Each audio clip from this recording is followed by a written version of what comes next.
When researchers from Cornell asked thousands of people at the end of their lives what their biggest regret was, the answers were about money. An overwhelming 76% of participants said, not living my ideal life. Wow, what a statement. We have author Joe Huff with us today, helping us to understand why life experiences are more valuable than the accumulation of money. Raw, uncut, and unapologetic. Welcome to Men Talking Mindfulness. Welcome back to the show. Hey, thank you all for who are listening and making this show possible. We are in season 9. I can't believe we're in season 9, John. I know. And we're excited to get into the mind of our guest today, Joe Huff. You might have recognized him on Today's Show or Good Morning America, or from his features in the New York Times and the Wall Street Journal. He is the co-author of the book, The Experiential Billionaire. Should we hold that up? Get that up there, John. There we go. Oh man, I don't have it. I got the book. I always got this stuff. I'm the weatherman. Okay, there you it is. You got to forgive me, Joe. I'm in between homes. So there it is. All my stuff's in storage. So he is a co-author of The Experiential Billionaire: Build a Rich Life in Experiences and Die with No Regrets. Joe has traveled the globe, visiting over 50 plus countries. All 50 United States, and absorbing all sorts of life lessons along the way. We have so much to unpack here. Joe, welcome to the show. Thank you for being here.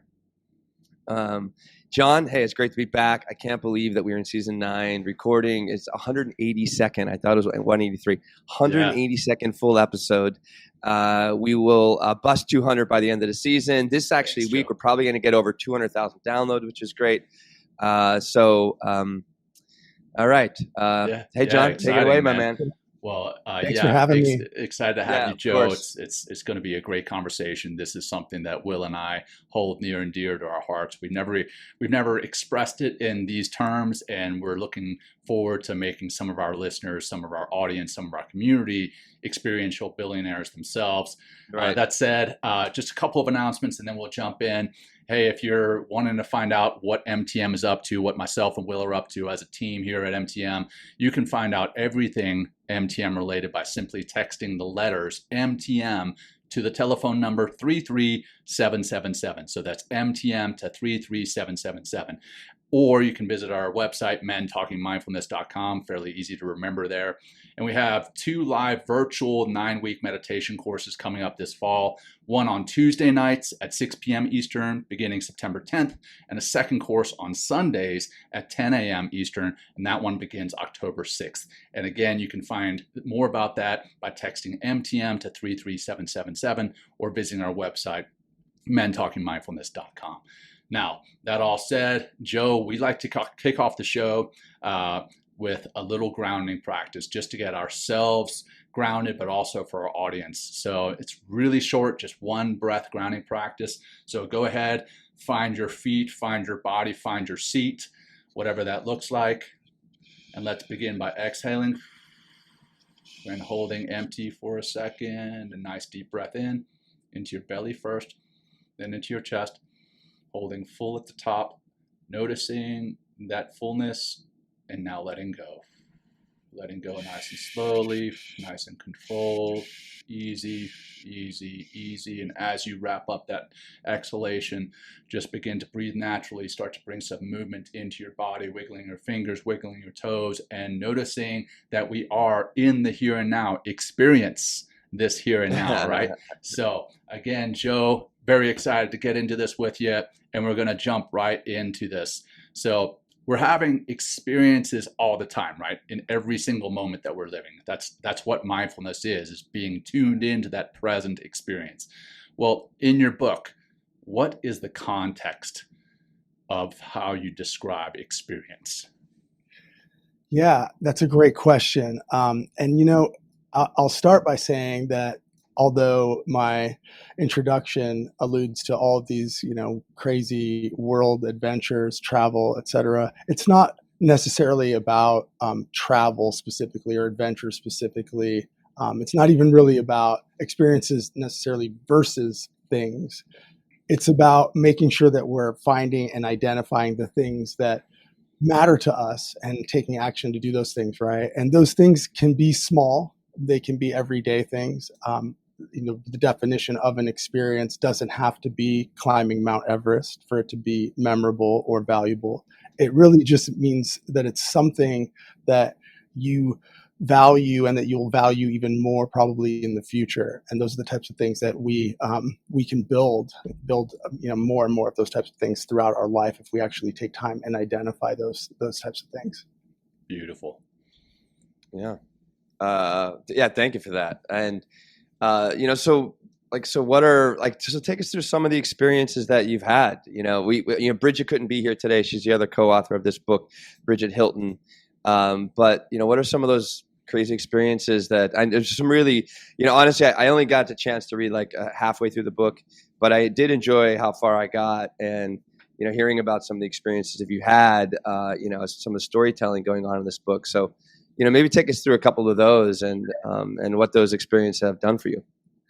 Sure. And I think that this is something that, we all kind of find personally, but it's also borne out in data, is that a lot of the times the things that mean the most to us are things that involve giving. In my case in particular, I came from a check-to-check family growing up. I wound up going on a very different trajectory due to a near-death experience that my father had when he was only 48 years old. And that allowed me to try a bunch of different things, eventually leading me to start a company, and then allowing me to actually start working with philanthropies, which was just beyond my wildest dreams when I was a kid. I thought philanthropies, first of all, were some walled garden full of tuxedos and $1,000 plates, and something I wasn't part of that club. But so to give you an idea though of some of the most memorable experiences, my business partner and I, Bridget, started a company to help give hearing aids to people in need through the sales of our audio products that we created. And happy to share that story in more detail. But the actual point of the story that I'm going to share right now is we had this dream of actually helping somebody hear, helping somebody get that gift of hearing for the first time. And after only 8 months after we started this company, we found ourselves actually on the ground at this hearing mission in Peru, helping this 18-year-old girl named Maria put hearing aids into her ears to see if she could hear. She had never heard before. Mm-hmm. And that experience was so profound because we put those hearing aids in her ears and her eyes lit up. Her parents started crying. We started crying. I was laughing, thinking, oh my God, I'm crying. And Maria's hearing for the first time and she's hearing me cry. So this is not the best thing to hear. But it was just this incredibly powerful moment of watching, someone's life change. And, that's the kind of thing that I think, we look for purpose in our lives, but we don't actually realize that when we have those little bits of, purpose that we see, that we touch, the effect we have on others, those are things that we carry with us as really, really valuable memories, really, really valuable proof points as to our life being a life that meant something. So right. For me, that's definitely one of my top experiences, is actually being able to do that. And we actually didn't stop there. We were actually able to continue and travel and give over 50,000 people hearing aids around the world. Incredible. In over 40 countries. So it was a crazy experience. But I can share some other things as well about, a lot of fun stuff along the way. I think that it's important to step out of your comfort zone to completely. Find experiences. Yeah, I think actually I like to say that I won't take credit for this. I'm sure I heard it or read it from someone else that was more philosophical or just smarter in general. But I actually, when you see things that scare you, that's probably the direction to really look. That's a good indicator that there's something behind that is probably really valuable. Sure. So some of the stuff along the way that we did, we went and did some guerrilla trekking, and it took us 6 months to plan, and it was a pretty intense experience, but we literally were in the volcanic national forest in Rwanda guerrilla trekking with these beautiful majestic creatures that I can't even explain that experience, and some of the other things along the way that we got to do, the travel related stuff is always just so remarkable because you get to see so much. you get to learn so much about cultures. So there's a story that I love to share, which was we were in the Masai Mara with the Masai tribe, and we were speaking to this tribal elder, and he basically was telling me that they just eat really milk and cow meat, basically beef and blood, basically everything Oh, from the wow. cow, the primary source of their diet.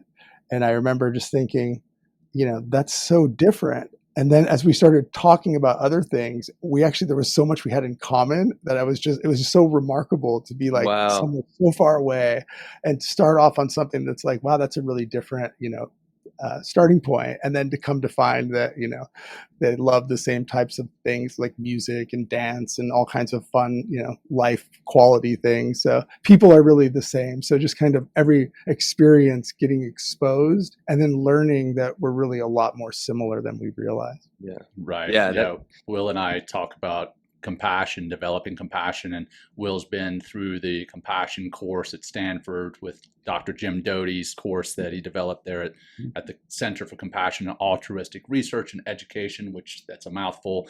But in that compassion, there's a piece, that common humanity.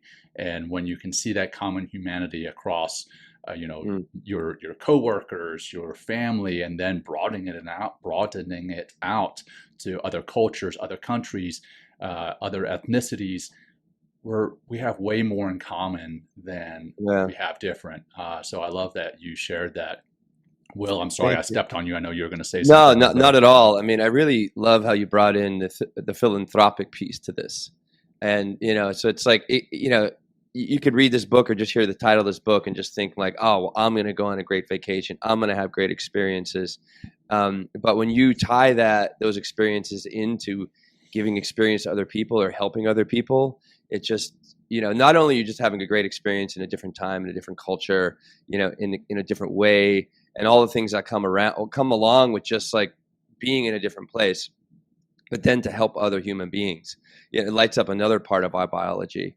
That just, it really, I mean, come back to what John's talking about, the common humanity. It really makes us realize like how incredibly similar we are. We just happen to be, in different places and, have different life experiences that brought us to, where we are in that particular moment. And some of it, a lot of people, you're in LA, I'm in New York, John's in Colorado. I mean, we're very fortunate for the lives that we have. And I think one thing that's really helped me, and I've done a bunch of traveling myself, and I've been to I understood a big wake up call for me was when I went to Tanzania back in 2010 and then back again in 2012. And I sponsored a kid, put him through college, and went to visit his parents and him in his little town outside of Marangu is called, at the baseline of Kilimanjaro.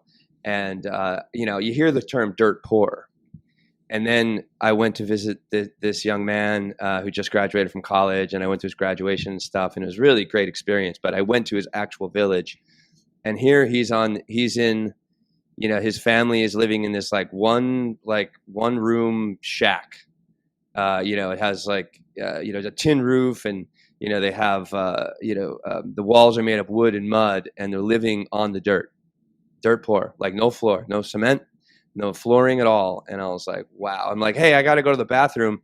No bathroom. They just point over to a hole in the ground where some corn stalks are. I was like, wow, like this is, the next level of poor.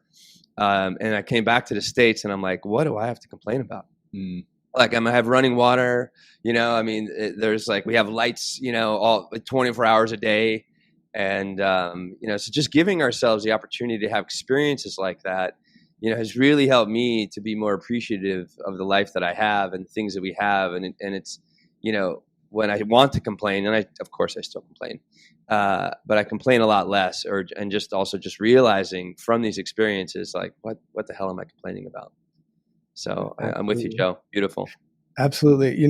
Thanks for sharing that story, and thank you for doing that. That's a very noble gesture and noble thing to do. And I'm sure the the saying of, you get more out of those things than the people you help. I'm sure you probably feel that just is true.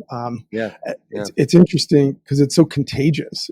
Giving Yeah. is contagious, and it's okay to, you can go stay in the resort and have a Mai Tai in the hot tub if you want to do those things. But there's still, you can do those things and do things that are, helping people around you. And it doesn't matter what level you're at, where you're starting at, how much disposable income. You don't even have to have money. Like those people that you helped, for instance, they can help other people around them. Maybe it's with emotional support or some type of, other type of assistance that doesn't require like giving, cash or something else.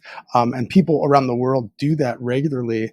And I think the real big takeaway from your story, and from, I guess, what I'm trying to say also, is that perspective, that, seeing how other people around the world everywhere live and act. And it really gives you that feeling of gratitude that we're all, that gives us that happiness inside. Once you have that perspective, you can shift that thought from what you don't have or what's going wrong to instead what you do have and what's going right, and having that thankful kind of mindset. And for me, that's been just incredibly powerful to be able to stop as things have gone, because the wheels come off. Life's hard. People, I'm sure you guys have been through all kinds of crazy, terrible things, and, life goes on, and it's how we deal with them. Right. And one of my most invaluable experiences actually was when my father passed away. And I was in this moment of just like being just absolutely devastated. I was I was so upset that he had to suffer. He passed from cancer. He had a really rough go, but he had been fortunate to get a heart transplant a decade before. So as it was all going on, I actually was fortunate to be reading, coincidentally, this book about the history of Buddhism.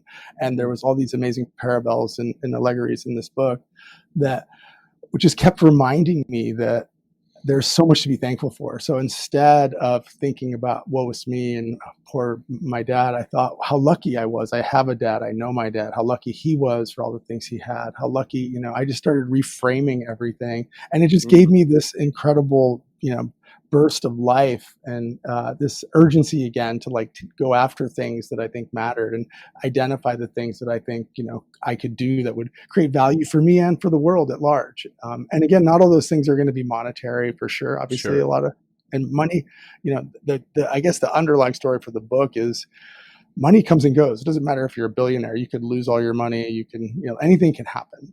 But your experiences, you never lose those. Like whatever you invested your time, which is your most valuable resource, whatever you did with that time, that is your treasure. That's literally the treasure of your life. So it's so important to not waste your time. Right. And, coming back to your story and Will's story, the power to expand your worldview, right? We've talked about the common humanity, but also just expanding your worldview and understanding where people are coming from. I think that can be really helpful. I went and did a medical mission to Nepal. We were in Kathmandu, and then we went up into the mountains and worked with people in various villages there.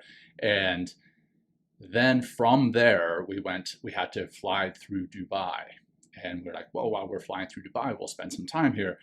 And the two opposite ends of the spectrum there, the extreme poor living in the mountains of Nepal that know nothing else outside of their immediate village. And then the extreme height of opulence in Dubai, where even like the police cars are Ferraris and Lamborghinis. They're different ends of the spectrum, but neither one of them is necessarily wrong, right? I mean, yeah, we don't want to get wrapped up in money and objects necessarily, but it was interesting to see the two different sides of the spectrum and start to appreciate that and appreciate the worldview, right? Understanding why people are the way they are, where they're coming from, and because where they're coming from, their ideals, values, thoughts, emotions are going to be different. So if you could talk for a second about what I spoke about there with how these experiences help you to expand your worldview. Yeah, absolutely. And yeah, that to, hammer home that point, money isn't the enemy, but it's not, it's the means, not the end, right? So you can do a lot of great things with money. You can even obviously have and facilitate way more experiences if you have obviously a lot of money. But Right. money itself, the accumulation of wealth, the accumulation of things doesn't equal happiness. And we see this Right. all the time globally. There's lots of miserable people that have a lot of money. And I think that, really getting that perspective, I think to your point, like Nepal's a great example. Like it's still every year the happiest place on earth. People there seem to have this happiness, level of measurement, because that's not how they're measuring their quality of life. It's not about how much money is in the bank. It's about, do they have a fulfilling life? Do they have meaningful relationships? Do they feel that they have purpose? Those are the things that people all at the end of their life, really move up to the top of the list of the things that matter most. And we did a study of over 20,000 people. Yeah. In the research for the book, asking like, what's the most valuable thing in your life? And nobody put things. Nobody put, my watch, my car, or whatever. Everybody put an experience. And the remarkable thing about that data is, and again, this was global. That's why I think this hopefully helps answer this question, is the remarkable thing is that the answers weren't, stay in overwater bungalows or go on safari. They were things that you could do, things that were attainable because it had personal meaning. A lot of the things were like, I always wanted to learn a foreign language so I could speak more to my grandparents, or I wanted to visit the state 2 states over where, my family's from and I've never been, or little things that if you just put some time and planning in, you could actually do that. And I think that, that stuff snowballs because those are all those little things that we just assume, well, we'll have more time. We'll have more time later. We can do that someday. We'll just do it someday, not now. It's not planned. And, this is something in the book that we really, we try to, the book really was designed as a toolkit to give people, the actionables that they can do to take that urgency, find the things they want to do and actually do them. Because our personal goals they don't come with any accountability. They don't come with deadlines. So if you've got work, if you've got bills to pay, if you've got normal societal, requirements that we all have, it's easy to let those take priority. But unfortunately, as we start to hit the twilight era of our life, we start to realize that those things didn't matter. We spent so much time. Of course, paying the bills matters, right? But above and beyond that, well, there's a lot of time that we still waste, right? Sure. So, and everybody says, "Well, I don't have time," but I guarantee, if you really stop and look at how you spend all of your time, there's a lot of opportunity to change things around. It's not, and again, it's okay to watch Netflix, but maybe don't binge watch or scroll for 4 hours and let it just suck your time, because we live in a world where everything is so painstakingly designed to steal our time from us. So we need to get our time back to start investing back in the things that actually mean something to us. Yeah, I've just recently deleted all my social media, at least the apps. I still have the accounts except for Instagram. I completely deleted it. And Will's laughing because I've done this before. My wife does it all the time. But I have a friend that does the same thing. Oh my gosh, it sucks so much time. So I'm really trying to be more intentional about my use of time. And Will, you've got me reading the War of Art for the second time now, and there you go. I am feeling that there is that resistance all the time about these goals that I want to attain, and one of those resistances is social media, and that's kept me from having these experiences that Joe's talking about because I didn't plan, or because I thought, hey, I'll get around to it someday, but that someday isn't coming. So, one piece I want to talk about, you mentioned before we hit record, you've got 2 kids. And I know a lot of our people listening, including myself, I've got 3 young kids, a 7-year-old, a 5-year-old, and a 3-year-old. And we have some experiences, and now coming back to social media, what I've seen on social media is this common thread or common theme that is kind of funny, but also kind of sad. It says something to the effect of, hey, we still do the same things that we did before we had kids. It's just all now ruined, or something like that. I love it, by the way. Yeah, it's hilarious, but at the same time, there's a little truth and jest there. What do you say to people who are raising a family and they're wanting to get out and do these experiences like you would read about in your book, but they've got their kids in school, or they've got so much money and all these other things? What do you say to them?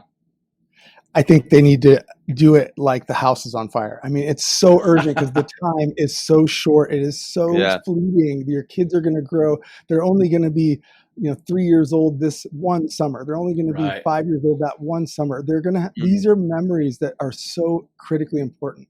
And my experience with it, like most people's, is it's super difficult. It's very hard to make those trips, make those days, make those events happen, but it's so worth it. And even during the actual, thing that you do, whatever it is, like we actually just took a driving trip to Sedona a couple of weeks ago. Nice. And our kids are 2 and 4, and it's 9 hours to get there, and it's a lot with kids to do that kind of stuff. But literally at about day 3, our 4-year-old looked at us and said, "This is the best trip ever." And we were just like, all right, And it was, we were up all night a couple of the nights because the different things happen as parents. You've got projectile vomiting and cars destroyed, and all kinds of stuff can happen. Yeah. But what I'll say to everyone that is listening that's a parent is, do you want your kids to live the life you tell them to live, or live the way you show them to live? And if you're not going to live that way and do those things, they're not either. So I want my kids to see that I prioritize those things, that I make those things happen at all costs, so that they grow up understanding that even though things are hard, that those are the things you have to do because it's worth it. It's worth doing those things. And I would love to share a little more personal story, if that's okay. Please. So to get to the book Experiential Billionaire, Bridget and I, we had a crazy story. We came from both of us very check to check families growing up. I didn't graduate high school. I got kicked out of high school. Bridget actually, she grew up in Flint, Michigan. Both of us started trying to figure things out and work right out of high school. And we got lucky after a number of years and were able to figure out how to start this company. This is a dream company, Listen, to help people get hearing aids, right? So this dream of helping one person get a hearing aid turned into this company that wound up literally partnering with Delta Airlines and Chivas and Spotify and Google. Wow. And we literally wound up selling millions of headphones and giving 50,000 people hearing aids from this one dream of giving one person a hearing aid. Like, we were able to build this movement, create this ripple effect. And that was like a really powerful thing. And the interesting part about it was, we started this company because we saw a video of a girl hearing for the first time. It wasn't because we cared about headphones and speakers. We thought, how do we give someone hearing? And we came up with this idea, why don't we sell headphones and speakers? Because that makes sense. Audio tied to giving people hearing. It's a good message, good story. Cut to 10 years later, after all these missions, COVID happens and all of our hearing missions get shut down. We can't travel. We can't go give people hearing. And that's what we're passionate about. We're really passionate about the hearing aid part. So we're sat at home and we're trying to figure out what is our value to the world, like, that we can do while we're not out giving these hearing missions. Because we really don't want to just try to compete head to head with Apple selling headphones. That sounds like a bad business plan. So we got some advice to write about our story, because there was a specific moment when we were about 8 years into building Listen, that we realized that we had all these incredible experiences. And at the same time, people kept saying, you guys must be rich, you must be killing it, because everyone saw, Beats sold to Apple for $3 billion. We didn't do that, sadly. But we always would laugh and go, we're more like experiential billionaires because we were giving all our money to charity, but we were getting these experiences that only like the billionaires could get. We were literally traveling around the world and doing things that were just so remarkable, seeing people's lives change. So we write this book. We're like, let's try to capture this philosophy we have about identifying and taking action. And we write it all. We pour our heart and soul into this book, and we get to the end and we turn it in, and it's literally like, if I could sum it up in a sentence, it's that life is short and uncertain. It's important to use your time wisely, to make the most of every moment. We turn in the book. Literally 1 week later, this is only 2 years ago, my wife is out of the blue diagnosed with stage 3 metastatic breast cancer. And we had just had our second son. He was only 3 months old. Our first was 2.5 at the time, or 2 at the time. And our life just completely got flipped upside down. And I'll share everyone the suspense. My wife, went through a year plus of chemotherapy, immunotherapy, radiation, and a double mastectomy, and she is cancer-free. So we're very fortunate. Awesome. A lot of gratitude for our situation. And but as we were going through everything, when we found out actually that she was actually cancer-free after the pathology a year later came back, that the treatments all worked. It was just this really remarkable moment, because we realized that all these feelings that we had throughout this process, because it's obviously just so scary and terrifying for so many reasons and difficult. And my wife's an absolute trooper for getting through all of this. The one feeling we never had was regret, because the 10 years before her diagnosis, we were so diligent about living the way we talk about in the book that I'm talking about now on your show, about figuring out our most important dreams and goals and going after them. So we had filled up the decade before with all kinds of incredible stuff. And again, it was hard. It wasn't like easy to go after all of our goals. Not even close to all of that stuff worked out. Tons of it was absolute disasters. But the effort, it's that taking action, it's the attempt. That's where we get that I tried, that knowledge, that value, right? And that's something that I think people they overlook how much that's going to mean to them, that they actually made that attempt, that they tried. So and when my wife's diagnosis happened, it was her 34th birthday that week. So, again, we thought, like everybody, I'm sure we have a lot more time. We've got plenty of time, et cetera. Things changed really dramatically. We lost a year plus just from all the treatment. Sure. But again, and things could have gone the other way, and they do for people, sadly, all the time. And I think that's why it's so important to not assume you have all the time in the world, to not think I can just put things off until someday and then hope for the best. We've got to stop and say, what are the things we really care about? And then put them on our calendars. Well, how can I start taking steps? How can I make those things go from impossible to improbable to inevitable? How do I challenge myself to do those things? Yeah. Wow. You bring up a lot. I want to go one place first. That we keep talking about time, investing our time in experiences instead of investing our time in things, and how important that is and what that does for us. But it's really interesting when you are traveling into a new place, and I've had this experience. I'm sure you and John have. You talk about it in the book. Is like, how does our experience of time expand due to novel experiences? Yeah, I love great this concept. question.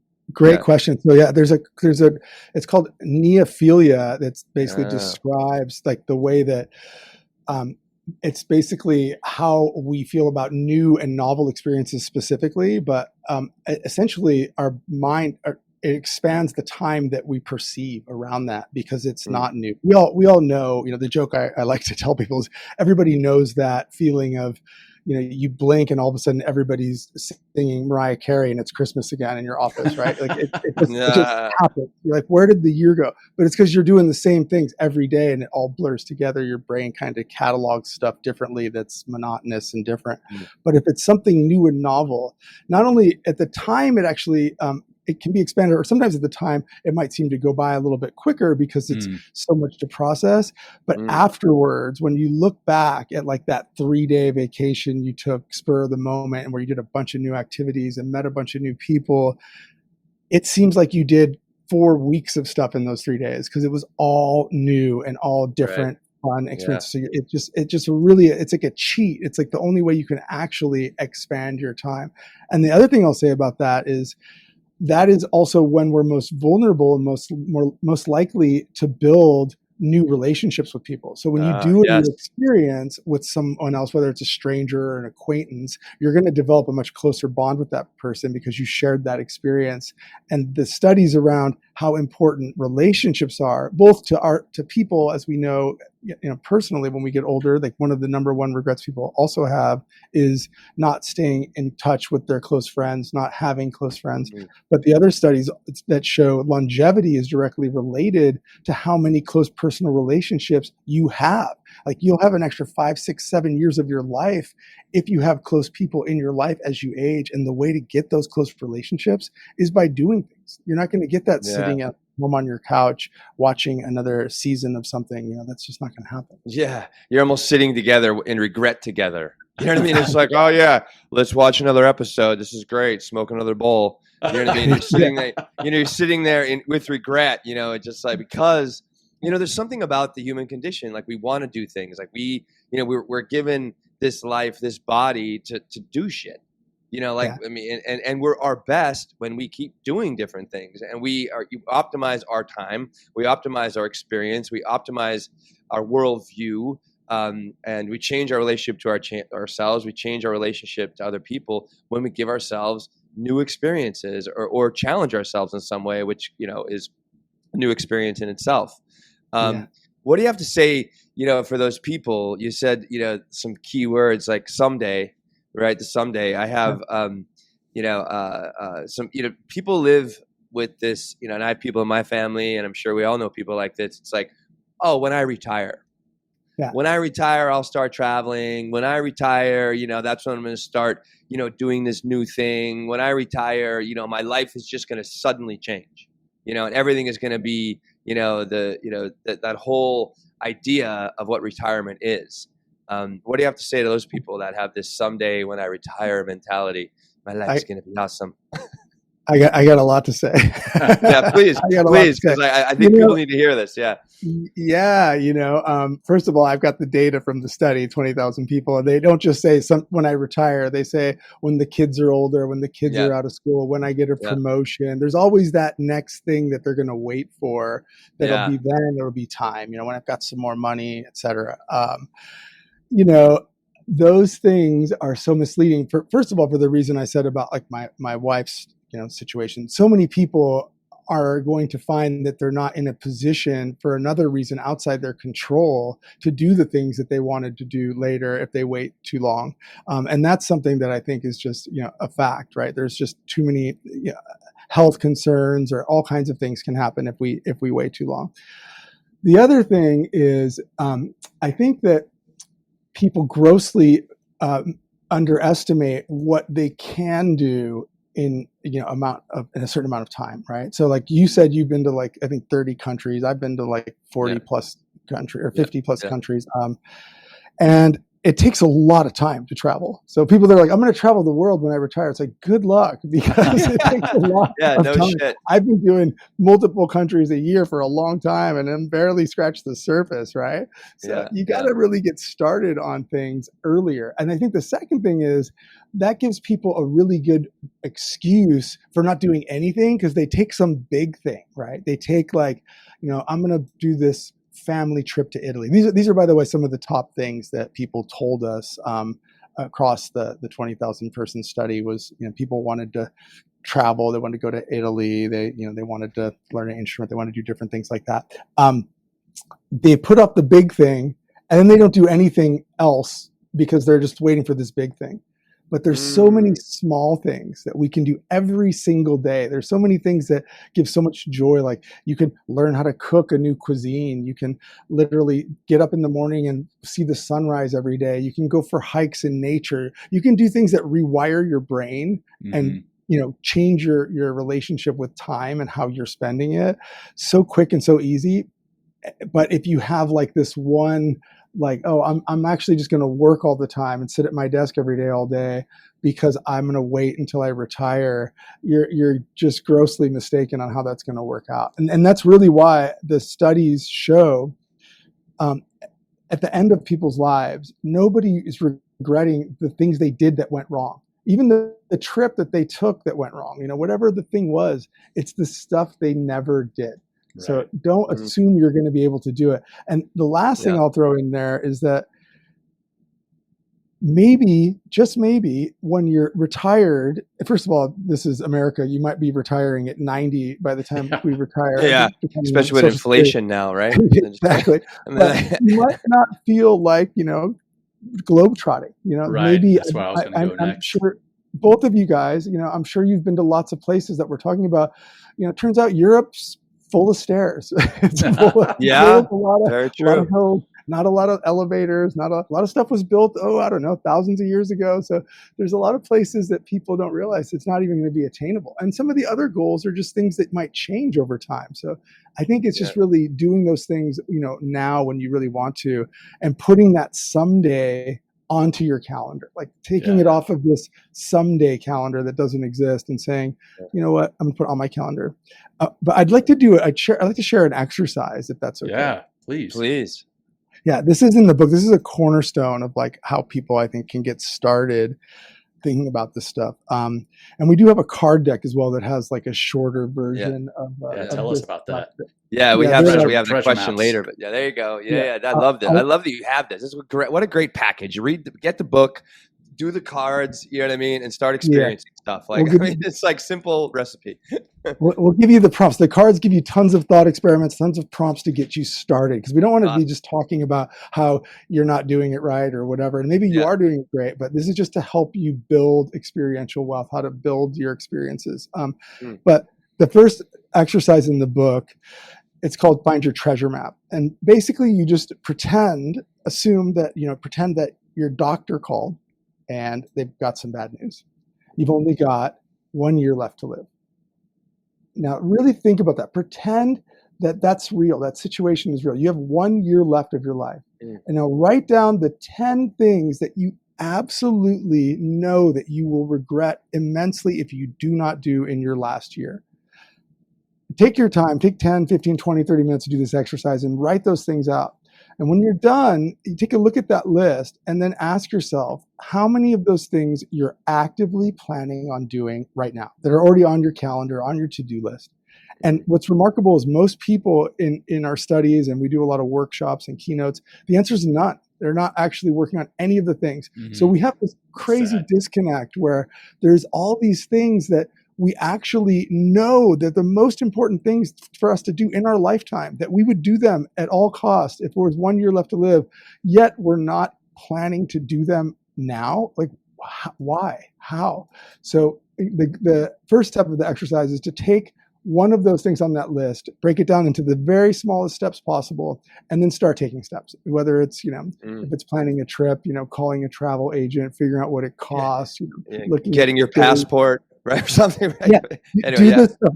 Get rid of the big nebulous idea, break it down into steps that you can actually execute on and start getting momentum and seeing where that can take you, because you'll be surprised at where you can get to. But it's really helpful for people to see, wow, I have all these things that I either never thought of or I suppressed that I really care about that I'm not planning on doing. And I'm going to look up one day and it's going to be too late. Yeah. I mean, that ties in so beautifully. Sorry, John. That ties in so beautifully to our guest we just had last week, Dr. James Doty, about mind magic and all about visualization and how important it is to manifest through visualization.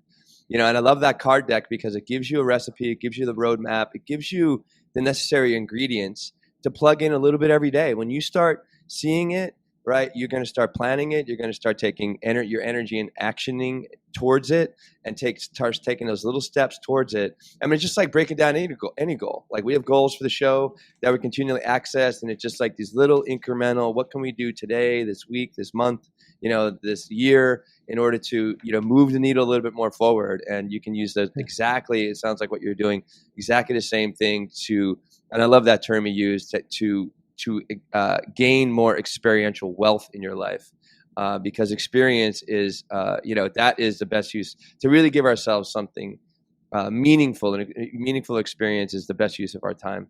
And why live with regrets? Like why? Yeah, we can, absolutely. I'll tell you, I'll share something that I share in talks often. But when I was 27 and I thought I was finally, finding my way, again, I had a lot of, I was doing a lot of odd jobs and trying to build things and start things. And everything went sideways, went south suddenly. And I lost everything. And I actually had to file for bankruptcy when I was 27 years old. And I was devastated. I had to go see this bankruptcy attorney, and just the thought that I was going to have to tell everybody that I was bankrupt. And the bankruptcy attorney told me that it cost $5,000 to file bankruptcy. So not only was I completely broke, I actually had to tell people I'd like to be bankrupt. I just can't afford it. But the point of that story is that I was able to build companies after that. I was able to sell some things. I was able to make a lot of money at different points. Absolutely. But my experiences that I had throughout only grew. I never lost any experiences. I had an incredible set of experiences throughout my 20s prior to that happening. And then beyond that, and that's exactly the point I'm trying to share with people, is like your financial, obviously we all need to, again, have that baseline amount of cash to actually pay our bills and survive. But above that, it can go up and down. We really, really, though, need to invest in our experiences to actually feel like our life is like the life that we want to live. There's a lot of different exercises we do around the concept of the end of your life. There's one that's, I'll just share a short version of it, but write out your eulogy now. Like yes. You guys heard this, right? Like, see what it sounds like. I've used it in workshops. Today.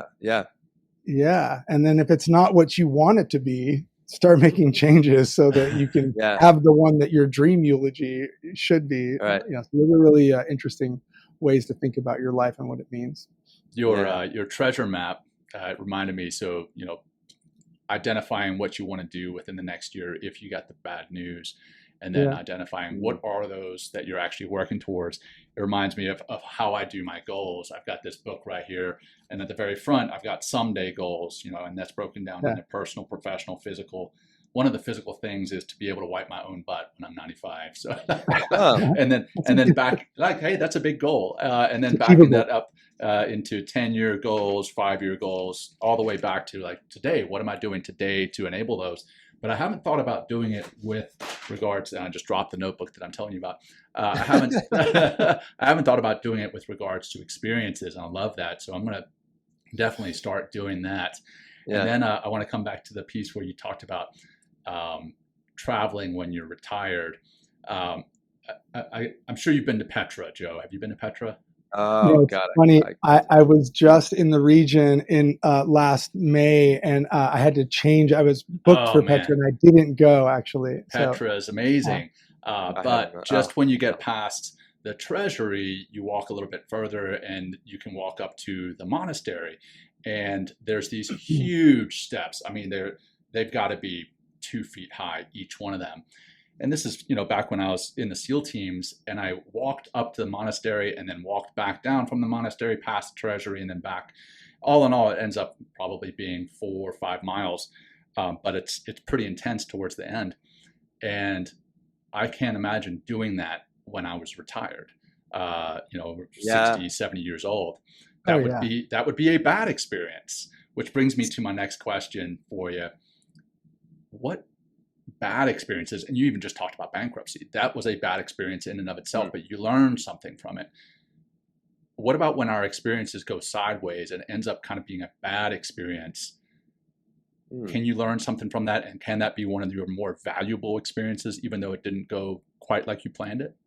I think that nothing shapes us more than our bad experiences. I think that's how we grow. That's how we become. Nobody goes to the movies to watch a movie about somebody where everything goes great all day, every day. More boring. We've ever seen, right? So it's we're all that hero in the hero's journey. That's every one of us, and we're all going to face fires and trials and tribulations. And when we get out the other side, we come out stronger. We come out better. We come out more resilient. We have more gratitude.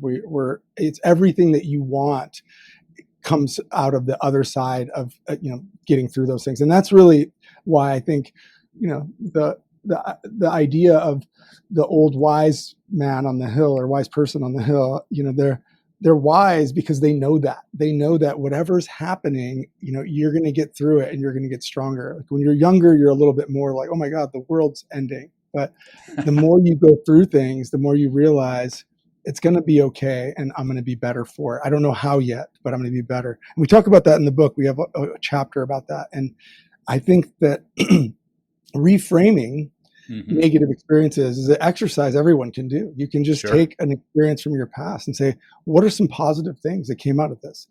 How did I think of it then? And now how do I think about it now that's different? And most often we find, and I'm sure you guys can relate to this, a lot of our worst experiences become just funny stories afterwards. Yeah. It might take a year or two. Yeah. But that's that's comedy equals tragedy plus time.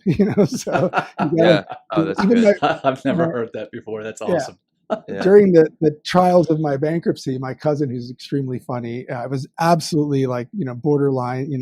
It was a mental health crisis for me. I was absolutely devastated. And the day that this was kind of happening, I wound up my car had been totaled. It was a whole mess. And my cousin just looked at me and goes, I'm sure we'll be laughing about this tomorrow. And I just laughed so hard because it was obviously going to be a lot longer than tomorrow. Right. But, it's like sometimes you just have to pick yourself up, dust yourself off and say, this is going to teach me something and I'm going to be better for it. And I'll actually share one last thing about in the study, a full third of the answers of the top most valuable experience that someone listed were negative experiences. Oh, so, wow. There you go. Tons and tons of people listed that as like the most valuable experience in their life was something negative. Yeah, I would say probably the same in my life. Don't get me wrong. I love the experience of having kids and being a father. And that is absolutely probably the number one. But some of the second and third and fourth ones are negative experiences that I've grown through. So sorry, Will, I stepped on you again. No, all good. I mean, you mentioned tragedy when we were talking about good and bad experiences. I thought of a quote by Shakespeare. He goes, there is no good or bad. Thinking makes it so. And it's really what it is, like how we process that experience completely. So I think we've mentioned the R word a bunch here, right? Regret. We also talked about mindset and stuff like that. So how does regret influence our mental health? Yeah, I mean, it obviously that the idea of what if, right? Like, so the idea of a regret for something you never did or never tried, I think is just extremely debilitating. It's something that I think takes a lot out of people's desire to. I guess the way that you look at your value and your, what your life means or meant. So I think it's a really powerful feeling. I think that that's why I think when people talk about regretting things that they did, I honestly think a lot of the time they don't mean regret. They mean that, they're unhappy with the outcome, but they probably don't regret trying the thing as much as that thing would be if they didn't do it. But yeah, I think that it's just a really powerful, not having regret is a really powerful way to feel very confident about the value and the purpose in your life. So I guess how I would look at it. Yeah. Thank you. I hope that answered it. I know that wasn't. It does. No, absolutely. And I can't help but I forget what movie it is. It's kind of a ridiculous movie, but there's a father and there's a young kid w's got this tattoo that says no regrets. Yeah, I love that. Yeah. That's really he funny. says, are you sure? Not even one letter? It was Jason. I can't remember the movie. Jason Bateman's in it, and he's the dad. Yeah, Jason Bateman is in it, and the guy. Movie. Yeah, it's hilarious. I'm gonna have to look that up and put it in the show notes, but it's freaking hysterical, especially that part cracks me up. But we also talked about right before we hit record mindfulness. I mean, the show is Men Talking Mindfulness, and here we have 3 people speaking about experiences, but that is in and of itself, that's mindfulness. But for you, how does mindfulness play into experiences, and does it enhanced your mindfulness practice or your experience? Oh yeah, absolutely. I think that excuse me. I think that so many of the little things that add up to so much value are just really, really about being present. And I think that, whether it's something like enjoying the experience of, for instance, maybe you have coffee every morning, instead of having a coffee and, doing 7 things and multitasking, just actually stopping and being present and enjoying a cup of coffee or watching the sunrise, doing those types of things where you're just aware of how fortunate we are to be alive and, healthy in this world. And for me, a lot of this was born out of when my father had this sudden health episode when I was 18, where we thought he was actually, we thought he had a heart attack, but it turned out he had heart failure because he wound up on life support for 2 months and wound up with a heart transplant. Excuse me. Sorry, I'm gonna get some water really quick. Go for it, man. All good. Go for it. All good. So yeah, you're a pro. You got your water right there. Yeah. You've got to be ready. Yeah. So he, what happened was, while he was in the hospital at the time, I had gone through this ridiculously terrible adolescence full of addiction and all kinds of stuff. Again, it was this rough time in my life. And that was my first moment where it woke me up, where I thought, hey, wait a minute, we don't have a guarantee on how much time we have to, fulfill our goals and dreams and those things. And then my dad was lucky. He got his transplant a couple months later, and he had to change his whole life around. And he wound up, moving and having this incredible second life in Mexico. Lived on some beach. Again, he was very, very poor, living on Social Security and post his transplant. But he had this incredible high quality of life, and that lasted a little over a decade. And then he wound up getting cancer and getting sick, and I took him home for hospice care and went through the process. And the reason that I want to bring that up again is, as I was going through that, the practice of gratitude and mindfulness saved me personally from an absolute catastrophic mental health spiral. And then after after he actually passed, I had anxiety that started to well up because my father had this episode at 48 years old where his heart failed. And I thought, is this going to happen to me? Am I going to suddenly have this episode? And literally not even a month or two after my dad passed away, I wound up getting divorced from my first wife. And all of these things were kind of collapsing around me. And I just really leaned into the practice of gratitude, of just, taking things day by day, looking for the positives. I literally changed my email sign off to Director of Positivity, and it's been that ever since. And yeah, I literally just try to reframe everything I see in a different light. And I think, what could this look like if I look at it from a different angle? What's the positives in it? And I think that if you go into experiences with that in mind, you can take any experience, no matter how negative it is, and make it a lot better, because we're going to go through difficult experiences. So there's a really long answer to your question, which is, if you're, you could be at the airport, for instance, and they cancel your flight, and you've got, this has happened to me multiple times. I've got my kids, and, it's challenging, right? But so does it help for me to get angry? Does it help for me to get frustrated? Does it help for my family, for anyone around me? No. Right. So just by stopping, taking those breaths, centering, grounding, thinking about the positive that we can take out of the situation, we can get through so much more, and we can affect so many more people around us in a positive way that it's just really powerful. And I think it's contagious as well. Like we talked about, doing things like anything in the giving kind of realm. I think the more you display that type of ability, it's inspiring to other people to think, because you're not, quote unquote, teaching people. But if I saw, you guys actually doing this and I was frustrated, I'd be like, I want to be like those guys. I want to be the calm guy that's present, that's taking a deep breath, that's, practicing mindfulness, that's not doesn't have veins bulging out of his neck, like the gate attendant, So I think it's really important, and to pull in all of our perspective to, those moments really helps. Yeah, well, just a couple more questions, and kind of sticking in that mindfulness vein. What are some recommendations that you have in order to get the most out of these experiences that we're trying to do for ourselves when we take that trip, or whatever experience we're having that we've kind of like built into our life deliberately?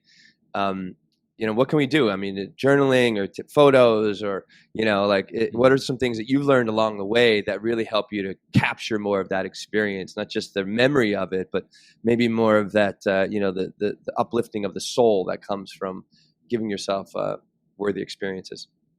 Yeah, that's a great question. I think first of all, I'm like you guys. I've been very anti social media, but I think that social media has a really powerful value in documenting a lot of the things that you do if you use it for that. So you have a record to look back on. There's a lot of science around the emotional value that you get from reliving experiences, memories, trips, etc., by looking at the videos or pictures. So it's really important to try to at least capture some of that stuff.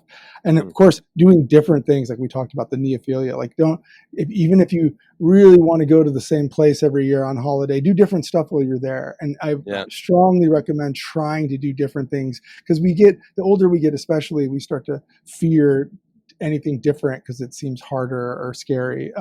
But do the different stuff, find the different activities, look for stuff that's fun that you may have forgotten. We have a whole chapter in the book about play. There's so many things that we did as kids that we stopped doing for no reason, that we never actually even realized. Like, the way I like to say it is, you didn't realize it was your last sleepover, or your last, pillow fight, or your last time you played in the sprinklers, or whatever that thing was. But those things are so free, so easy, so fun to do. You can do that kind of stuff. Make lists, like actually proactively go through, your available activities wherever you're going to go, or even if you're not going somewhere, like what things you could do, and put them in the calendar. Like, again, make lists of those things, so that when you do those things, you can get the most out of them and document them. And again, there's so many little things in the book's full of actionables. And I guess I like, the reason I'm telling you this, not just, it's not just like general information, is if I can do this, anyone can do this. Again, if I can live a life like this, everyone can do it. Everyone can absolutely do this. Yeah. That piece with the last pillow fight or the last sleepover. Yeah. Those are experiences that we have. But then again, as a parent, and I'm sure you've seen, again, this stuff on social media, is at some point your little boy, your little girl is going to come up to you and say, "Daddy, play with me," and that's going to be the last time they ask for that. Or you're going to be putting them in the bathtub, and they're going to have the little bubble beard and bubble mustache, and that'll be the last time they ever do that. And holding your hand, that'll be the last time they ever do that. And man, that breaks my heart to read that kind of stuff, because I know at some point it's going to be the last of everything.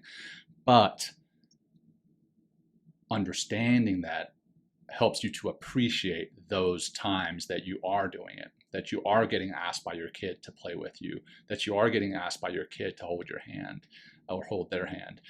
So I just wanted to echo that, but from a different perspective, from the parent's side, not just the actual individual experiencing it.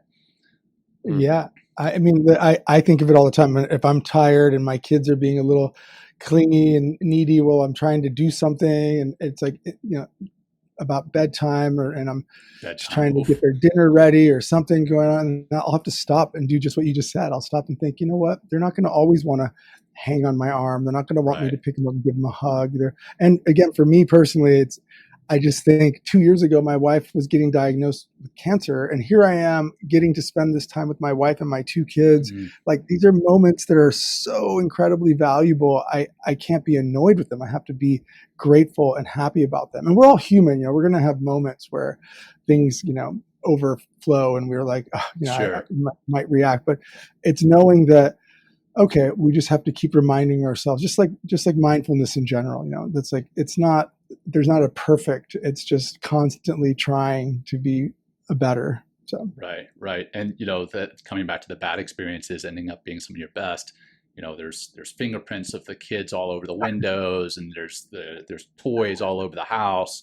At some point, those frustrations that I have now as an adult, I'm going to wish that I had those back.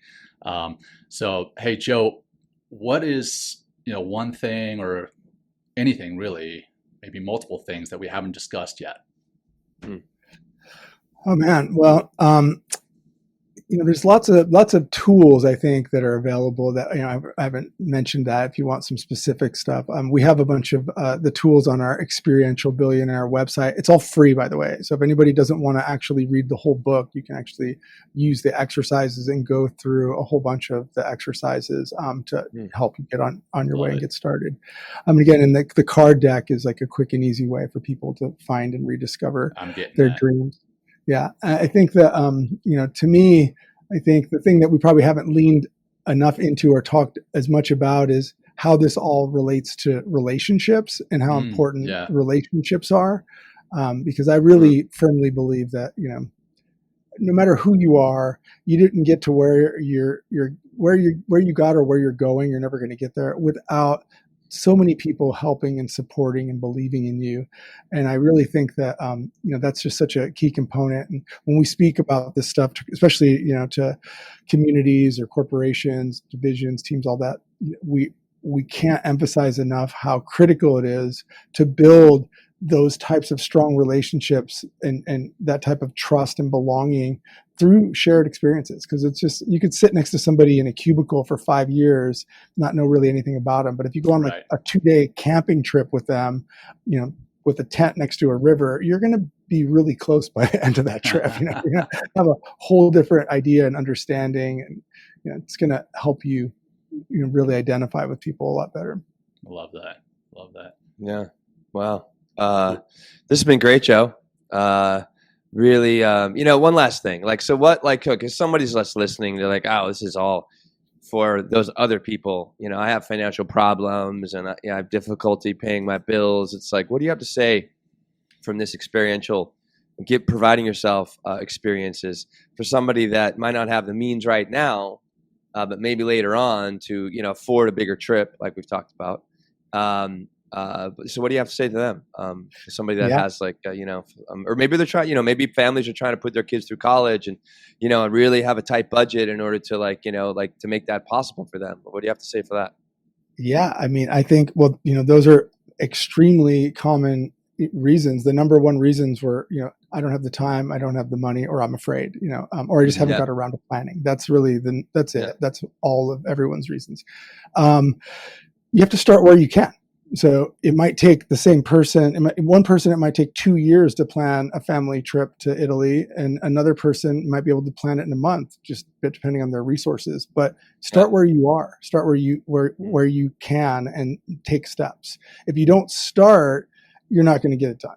And that's the hardest part. It's always starting to take steps. So, the compound interest of your actions is just so huge. And to me, if I could just say one thing to everybody, after we just spoke about how incredibly dangerous regret is, it's that action is the anti-regret. Taking steps is the anti-regret. So if you can just start, if you can say, okay, identify what the thing is, I want to do this thing, that's a step. And then say, okay, now I'm going to figure out how, maybe it takes me, they say, I read somewhere, I'm not sure if this is true, but I read that the average American family saves for 5+ years for a family trip to Disney World because of the cost of that type of vacation. So, again, sometimes you got to plan way ahead, but just remember, how many summer vacations do you have? You want to do that family road trip. You want to do that, bonding, camping, whatever that thing is, you don't have forever. Right. And like you talked about at the beginning, it doesn't have to be that family vacation to Disney. Maybe that's the long-term goal, but maybe it is going and camping next to a river as a family. Right. That's an experience. Or maybe it is, like you talked about, getting up in the morning, getting your cup of coffee and going sit and watching the sunrise. Those are also experiences that we neglect because maybe they're so small. We're like, hey, that's not an experience. I don't have time for that even. But if you do, and that's mindfulness, if you do stop and you experience those tiny moments, that can also feed that gratitude, which is also, I feel, the anti-regret. So Yeah. I love it. I love it, man. Yeah, Yeah. my parents, my parents bought an old truck because we're pretty, financially challenged family. We were poor, to put it bluntly, and they bought an old truck and got one of those sit-on-top campers that sat on the bed of the truck. Yeah. And every summer we would drive back to Chicago to visit our family and stop in national parks and camp. And I didn't know that we were poor. I had no idea. I thought it was the coolest thing ever. We were in a camper and we got to camp in all these really cool places. Like kids and bonding, it doesn't require a big budget. Like those aren't requirements. Those aren't the things. Those memories to me are absolutely. It's like I went to Yacht Week as a 5-year-old. To me that memory is like the coolest thing in the whole world. So Yeah. I mean, I did. It's funny you mentioned saving for Disney World. We did a lot of camping when I was a kid. My father was a teacher, so we had our summers off, and we did a lot of camping. We had a pop-up camper. We had tents when I was much younger. But then we took this big trip to Disney World when I was 15. Yeah, my old brother was 16, and my little brother was like 12. And they stayed for a couple years, and like we stayed inside Disney World. This is like back in 87 or something like that. 88. I know I'm dating myself tremendously. I know, a long fucking time ago, right? 35 years ago, 36 years ago. You went 3 years ago. it was when Disney World was still flat. Yeah, exactly. But yeah, I mean, this is what I mean, it's like. But I remember going to all those campgrounds, and like all you needed is my bike. If there's a body of water somewhere or a boat, a swimming place, like sand, like I had a fucking blast. Mm-hmm. And I still do in those places. You know what I mean? I just love I live in New York City, the concrete jungle, and I love just getting out and seeing anything different than another building, another person, another Mexican food truck or something like that. It's man, I do love those Mexican food trucks in New York. I know, but when you see them every day, John. that give you an idea again. Like you live in a city, like you can find a coworker and say, "Hey, let's try a different Mexican food truck every day for a week." Let's There you go. Little experiences, right? Yeah. Little experiences. Let's get a group together and who else wants to find the best burger in all of whatever borough, Yeah. Like, maybe you have a companion book of micro experiences. You know what I mean? Literally. Lead to bigger experiences, because it's really what it does. Right, it's those little baby steps, that like it keeps the lights on, it keeps the energy flowing, it keeps the mind open. Like we just talked about, expanding time based on experiences. But you can give yourself these little opportunities, like no matter where you are, no matter what you do, where you live, in order to kind of upgrade into a better a life that is more rewarding, instead of being like living in would-haves and should-haves and could-haves, right? Those regrets, which are just so incredibly, demoralizing to ourselves, and then they affect our relationships. They affect, our work. So just even getting out a little bit every day, or a few times a month, or once a week, can just be so soul satisfying. I feel in so many ways. I really appreciate you having your show. Yeah. And those things tie even to. I'll just say that the money part of it all. Actually, it's all tied together. The more relationships you have, the more strong relationships you have, the more likely you're going to have success and financial success as well. So people should actually prioritize it, even if they're thinking only about how it could benefit them in the future financially. It's still the best decision. Everybody wants to hang out with the guy that has a bunch of cool experiences, and it just adds value to you as a person. It gives you some depth. Right. Yeah. So. Yeah, for sure. Character, right? Add character, Awesome, Joe. We mentioned a book, so pick it up. Experiential Billionaire, build a life rich in experiences and die with no regrets. And also, I love these cards, right? The cards are called Treasure Maps, card deck, exercises to find and discover your dreams. They're both on Amazon. There he goes, little book. Oh, there you go. You're ready to go, Joe. I appreciate that. You know what? I thought it'd be nice to close with, almost the end of the intro in your book. It says, if you keep turning the pages of this book, they will show you how to reorient your life towards meaningful experiences so you can make the most of your time on this planet. It's not a bumper sticker telling you to follow your dreams. It's a manual for building a life rich in experiences, backed by science, and filled with actionable takeaways. Thank you, Joe. It's been a pleasure. Thank you, guys. It has been. So And Joe, we wrap the show up with a closing practice, very much like we did at the beginning, just to ground us, because now listening to all your experiences, sharing our experiences, that's got us all amped up. And so now we're going to calm ourselves down, calm our audience down, and then we'll say farewell. So let's again bring ourselves into this moment. Notice where you are sitting, how you're being supported, whether that's through the ground, through a chair you're sitting on, maybe you're even lying down, or maybe you're driving. Notice that support. And now start to bring your attention to your breath. Just noticing the rise and fall of your chest and belly as you inhale and as you exhale. And let's try to tie into this show today about these experiences. This here, now, this in and of itself is an experience. This moment right here, wherever you are, whatever it is you're doing. Let's tie into this present moment, this experience. Notice the sounds you're hearing, the physical sensations you're feeling,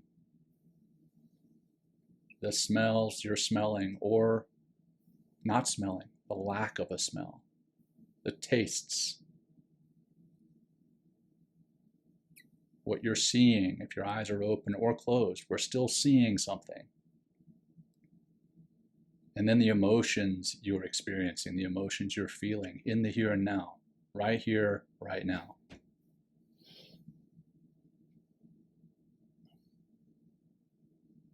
We'll wrap it up with 2 deep cleansing breaths together. Begin by exhaling, emptying your lungs, emptying.